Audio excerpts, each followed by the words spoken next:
मुझे एक सर ने बताई बात, ही टोल्ड मी कि मैं यूके गया तो वहाँ नौकरी कोई नहीं थी करने की, तो मुझे एक बंदे ने आके कहा कि आप ये क्लब है बार जहाँ पे ये सारे शराब व कबाब की महफिल चल रही होती हैं, आप इधर जाके ड्यूटी दे दें, लोगों को सर्व कर लें जब तक आपको नौकरी नहीं मिलती। कहते जब वहाँ पर मैंने देखा कि औरत के साथ क्या सलूक किया जा रहा है, तो मुझे अंदाज़ा हुआ कि पाकिस्तान में औरत का बहुत मर्तबा, बहुत मकाम है, जो इज्जत दी जाती है। अगर एक बाज़ार से गुजरने वाली किसी खातून को, हमारी किसी बहन को अगर कोई हूटिंग करके कुछ कोई जुमला कसता है तो वो एक होगा, लेकिन वहां 100 बंदे ऐसे भी होंगे जो जाके उसे लितर मारने को तैयार होंगे। This is what Pakistan is. मगरिब में ऐसा करो ना, मुझे बताओ कौन आके रोकता है? हम लोग आइडियलाइज कर रहे हैं उनको, जाके हमने बस उनके गिटों में बैठना है, जाके उनसे भीख मांगनी है, बस बड़े होंगे अमेरिका चले जाएंगे, बहुत अच्छा होता है। उन्होंने अपने कालों के साथ क्या किया ये पता चल जाए ना, तो यहाँ हम लोग जो गोरे होने के चक्कर में जा रहे होते हैं, सारों की जो है वो सुकून से बैठ सकते हैं। ये उन्हें अगर अंदाज़ा हो जाए, ये ह्यूमन राइट्स के चैंपियंस जो बने फिरते हैं, इन्होंने इराक में क्या किया, वो बातें यहाँ मेरी बहनें मौजूद हैं, मैं नहीं कर सकता वो बातें। वहाँ क्या ख़वातीन के साथ सलूक किया गया, वहाँ क्या वो शीरख्वार बच्चों के साथ किया गया। उन्होंने सीरिया में क्या किया, जो ये आपके नहीं होते तेज़ाब होता है, वाइट फॉस्फोरस बच्चों पे फेंका था। उन्होंने फ़लस्तीन में क्या किया कि मस्जिद के स्पीकर में के सामने औरत के साथ ज्यादती की कि पूरा मोहल्ला आवाज़ सुने और निशान इबरत बने वो मुसलमान। ये लॉकडाउन के खाते में जो इंटरनेशनल मार्शल लॉ लगा के बैठे हुए कोविड-19 के खाते में, फ़लस्तीन के हर फ़लस्तीनी को गजा स्ट्रिप से निकाल दिया गया है। आधे से ज़्यादा ख़त्म हो गए, बाकियों को निकाला जा रहा है। और हर मुल्क अपने लॉकडाउन के चक्कर में बैठा हुआ है, किसी को पता नहीं है दुनिया में क्या चल रहा है। और ये सिर्फ टेस्टर था, गूगल से इसराइल को डाल के फ़लस्तीन को निकालना कि उम्मत कुछ करती है या नहीं करती। उन्होंने देखा अरब की तरफ कि उम्मत ने कुछ किया या नहीं किया। नहीं, यहाँ तो जितने बड़े ठेकेदार बैठे हुए औरत और शराब में। उन्होंने देखा अजम की तरफ, उम्मत ने कुछ किया या नहीं किया। नहीं, यहाँ तो नून लीग पीटीआई को क्रिटिसाइज कर रही है और पीटीआई जो है वो जरदारी साहब को क्रिटिसाइज कर रही है। इन्हें तो गर्ज ही नहीं है कि फ़लस्तीन में क्या हो रहा है। तेरी निगाह में मुआज़ात की दुनिया, इकबाल सूफियों से कहते हैं। फिर सूफियों की तरफ देखा उन्होंने, ये जो मौलवी तबका है, ये जो पीर तबका है, ये क्या कर रहा है। उनकी तरफ देखा तो इकबाल की बात में जवाब मिल जाता है कि तेरी निगाह में मुआज़ात की दुनिया। किसी पीर के पास जाओ ना तो वो कहता है मेरे दादे ने ये कारनामा सर अंजाम दिया, परदादे ने ये किया। तेरी निगाह में मुआज़ात की दुनिया, मेरी निगाह में फ़कत हादसात की दुनिया के look what is being done in Palestine, what is being done in Burma. ये ह्यूमन राइट्स के चैंपियंस बर्मा में, आप लोगों के कितने बच्चों के, कितने हमारे भाइयों और बहनों के सामने से वो वीडियोस गुजरी हैं जो मुसलमान औरतों के तके बोटियां बनाई गई हैं। देखी थी वो आप लोगों ने वीडियोस? वो देखी थी किस तरीके से जिंदा जला रहे थे मुसलमानों को और वो भाग रहे होते थे जलते हुए। और उसका सिला पता है क्या मिला है? उसका सिला ये मिला है कि बर्मा की वजीर आजम को नोबेल पीस प्राइज दिया गया है। और हम लोग यहाँ खुश हो रहे थे, हमारे भी एक बंदे को नोबेल पीस प्राइज मिल गया। तोहमत लगा के माँ पे जो दुश्मन से दाद ले, ऐसे सुखन फरोश को मर जाना चाहिए। मेरी कल कुछ टीचर्स से मुलाकात हुई, एक काफ़ी काबिल गौर बात। उन्होंने कहा हम लोग कुछ ओ लेवल्स के स्कूल्स हैं जहाँ एलीट क्लास के बच्चे सारे पढ़ते हैं, तो वहाँ पर मैंने फ़िज़िक्स के लेक्चर्स के साथ थोड़ा सा उन्हें बताना शुरू किया कि मॉरल वैल्यूज़ क्या होती हैं, बच्चा बड़ों का एहतराम क्या होता है, बच्चों से प्यार क्या होता है। कहता है अगले दिन वालिदैन आ गए, उन्होंने कहा आपको पैसे मिल रहे हैं फ़िज़िक्स पढ़ाने के, फ़िज़िक्स पढ़ाएं, हमारा बच्चा बड़ी स्ट्रेस फील कर रहा है कि यार अभी मुझे मॉरल वैल्यूज़ भी सीखनी पड़ेंगी। और कहते हैं अगले दिन मैं जाके जब बच्चों को थोड़ा सा इस्लाम के बारे में बताऊं कि बेटा ये ज़रा इस तरह से होता है, आप लोग, आप में से कौन नमाज़ पढ़ के आज ज़रा पढ़ लीजिएगा। कहते हैं इतनी सी बात की तो बच्चे हमें कहते हैं सर हमें ये चीज़ें ना बताएं, हम यहाँ पैसे तालीम के नहीं देते, हम यहाँ इस इन्वायरमेंट को एंजॉय करने के पैसे देते हैं। एक ब्यूरोक्रेट का बच्चा उधर पढ़ रहा है, एक MNA MPA का बच्चा उधर पढ़ रहा है, एक कर्नल एंड अबव रैंक का आर्मी ऑफिसर का बच्चा उधर पढ़ रहा है। मुस्तकबिल में इन्हीं बच्चों को सिफारिशों पे ला के किसी ओहदे पे बैठाया होगा जिनको अपने मोहल्ले में भी कोई नहीं जानता होगा, कोई वोट नहीं देना चाहता होगा, लेकिन क्योंकि उनके पास दौलत है, सारा कुछ है, उनके नज़रिए को मिलिया मेट किया जाएगा। उन्हें आगे बताया जाएगा कल तुम छोटा भीम बन के आओगे, कल तुम पता नहीं क्या बन के आओगे। ये नहीं बताया होगा कि कल तुम बंदे का पुत्र बन के आओगे, कोई तमीज़ सीखने आओगे। वहां से आपकी आइडियोलॉजी को तबाह कर दिया जाता है। वहां से आके आपको बताया जाता है कि यार ये महमूद गजनवी जो था ये तो सोना चुराने आया था, बजाय इसके कि वो बुत शिकन था, वो बुत फरोश नहीं था, वो एक अजीम मुजाहिद था। इसी तरीके से अब मैं आपको बताता हूँ ये क्यों इस पे काम करने की ज़रूरत क्यों है। मैं 8 साल नारे लगाऊँ ना कश्मीर बनेगा पाकिस्तान, उसकी वेटेज नहीं है। राहील शरीफ खड़े होकर एक बार पूरी तकरीर में 20 मिनट में एक जुमला बोल दे कश्मीर पाकिस्तान की शहरा गए तो इंडियन मीडिया रोएगा। क्यों? क्योंकि he is at the helm of affairs, वो किसी कुर्सी पे बैठा है। तो मुस्तकबिल में हम जो मर्जी करें, वही ब्यूरोक्रेट का पुत्र, वही MNA का पुत्र उस कुर्सी पे बैठा होगा जिसकी तरबियत उन स्कूलों से हो रही है। वो जो बात करेगा उसकी वेटेज होगी, हम लोग सिर्फ ख्वार होंगे। लिहाजा आपने क्या काम करना है, जो एजुकेशन एक्सपर्ट्स हैं, हम सारे, ये मैं ओवरऑल बता रहा हूँ क्योंकि कैमरे में भी लोग सुन रहे हैं, उन तक आवाज़ पहुँच जाए।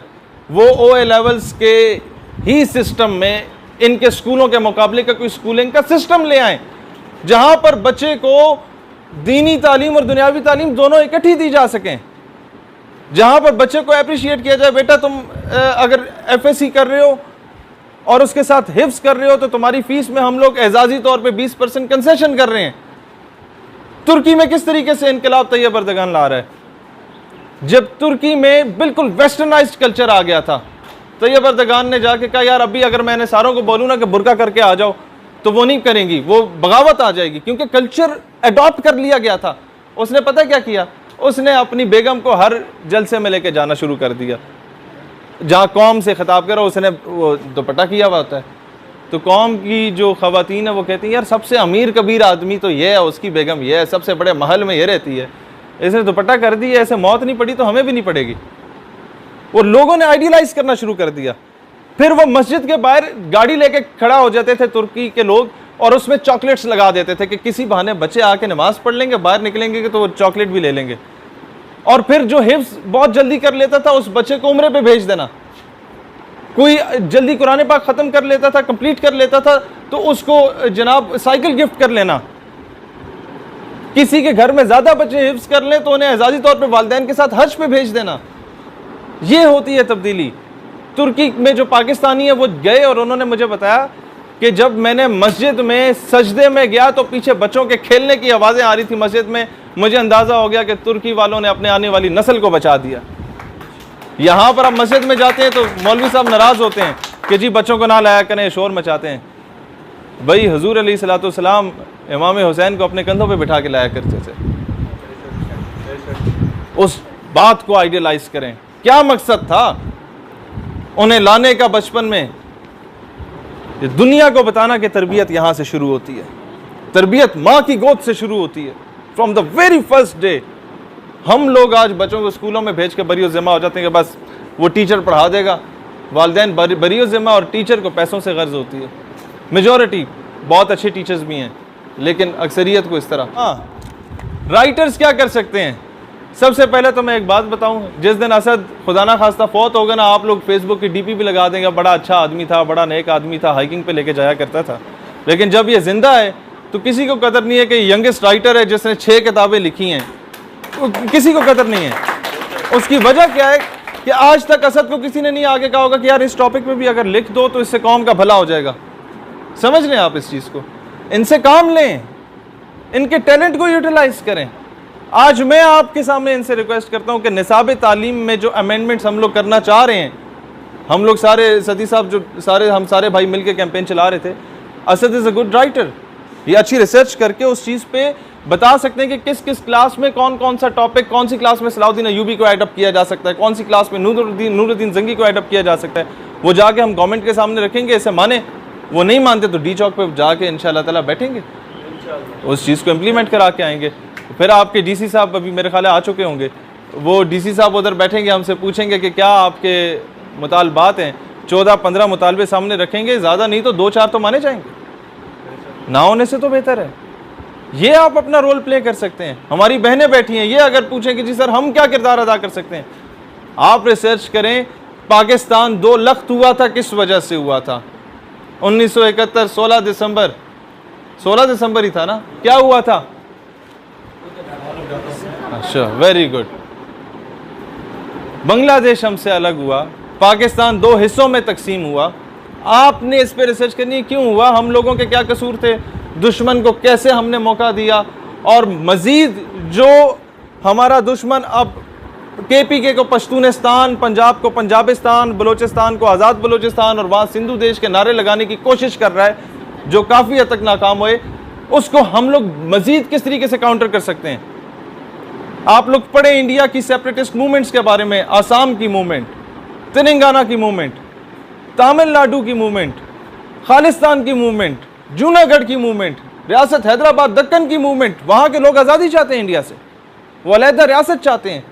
पिछले 2 महीनों पहले इंडिया में एक नया पाकिस्तान बन रहा था, लेकिन हमारे जो ये ढगे बैठे हुए, जो ये स्टेक होल्डर्स हैं या ये जो पॉलिसी मेकर्स हैं, इनमें से किसी ने भी तवज्जो नहीं दी उस तरफ, किसी ने भी उन्हें थपकी नहीं दी। कश्मीरी भी आपसे ये चाहता है कि यार हम शहादत दे रहे हैं, आपके परचम में दफन हो रहे हैं, आप सिर्फ ये बोल दो शाबाश बेटा, you are doing a well done, you are doing a very good job, well done. नहीं दी हमने थपकी। FATF का मसला है, एड का मसला है, पैसे नहीं मिलेंगे। अगर डिप्टी कमिश्नर आ जाए तो वो आपको गवाही देगा इस बात की। मैं सुबह 3 बजे, दिन को 3 बजे बैठा था 20-25 हज़ार बंदों को लेके हॉलैंड एम्बेसी के बाहर, ये सील करने के लिए। वो एम्बेसी सील ना हुई, लेकिन अगले जो फर्स्ट डे था इस गवर्नमेंट का, हम बाहर बैठे हुए थे और अंदर इजलास चल रहा था, हॉलैंड के गुस्ताखाना खाकों के खिलाफ करारदाद मंजूर हुई थी। हम बाहर बैठे हुए थे मजमा लगा के जुम्मे के दिन, और मंडे को ऑर्गेनाइजेशन ऑफ इस्लामिक काउंसिल और अक़वाम मुत्तहिदा में नामूस रिसालत के दिफा करने की बातें चल रही थी। This is the least what we can do.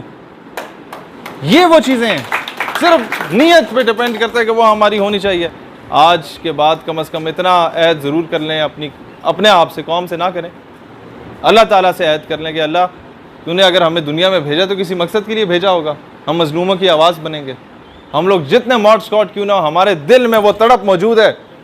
हम लोग जितने ज़्यादा मगरबी तहजीब से आरास्ता क्यों ना हो, लेकिन हमारे दिल में आज भी नगमा हमारा हिंदी है तो लय हिजाजी है हमारी। लो आज भी हमारी आपके हबीब हज़रत सैयदना मोहम्मद रसूलुल्लाह अलैहिस्सलाम से लगी हुई है। आज भी हम उनकी नामूस और ख़त्म नबूवत पे कट मरने को तैयार हैं। ये हर मुसलमान में वो जज्बा मौजूद है। लिहाजा अपने आप को झंझोड़ें और खुद से सवाल करें कि what you can do for Islam while remaining in your humble capacity. ठीक है, पाकिस्तान हमेशा जिंदाबाद। बहुत शुक्रिया, जज़ाकल्लाह।